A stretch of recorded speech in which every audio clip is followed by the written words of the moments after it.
கண்மணி செஞ்ச பலகாரம் எப்பவும் செய்கிறத விட ரொம்பவே சூப்பராக இருக்குதுன்னு சொல்லி ராகவன் கண்மணியை பாராட்டி பேசுறாரு. அப்புறமா ஒரு மோதிரத்தை கண்மணிக்கு கிஃப்டா போட்டு விடுறாரு. தீபாவளிக்கான பட்ஜெட் போட்டியில கண்மணி ஜெயிச்சதா பாட்டி சொல்றாங்க. நீங்க எதை வச்சு இந்த முடிவு எடுத்தீங்க பெரியமான்னு வள்ளி கேக்குறாங்க. வீரா தாங்கிட்ட இருந்த கொஞ்சம் பணத்துல தீபாவளியை நல்லபடியா சிறப்பா செஞ்சுட்டான்னு சொல்லி அவ ஜெயிச்சிட்டதா நான் சொல்ல முடியாது. கண்மணி கிட்ட நிறைய பணம் இருந்தாலும் அவ வீணா செலவு பண்ணல. அவளும் பட்ஜெட்குள்ளேயே எல்லாத்தையும் முடிச்சிட்டா. அதனாலதான் இந்த போட்டியில அவ ஜெயிச்சதா நான் சொல்றேன்னு பாட்டி சொல்றாங்க.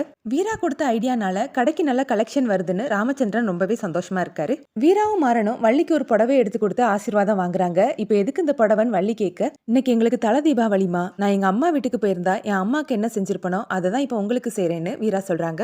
என்ன இருந்தாலும் வள்ளி உன் அம்மா மாதிரி வராதுல்லன்னு பாட்டி கேட்க, வள்ளி அம்மா என்ன அவங்க பொண்ணாதான் பாக்குறாங்க, நானும் அவங்கள என் அம்மாவா தான் பாக்குறேன். என்ன பெத்தது என் அம்மாவா இருந்தாலும் என்ன பெறாத அம்மா வள்ளி அம்மா தான்னு வீரா சொல்ல, வள்ளி ஓடி வந்து கட்டி பிடிச்சுக்கிறாங்க. உன்ன மாதிரி ஒரு நல்ல மருமகளை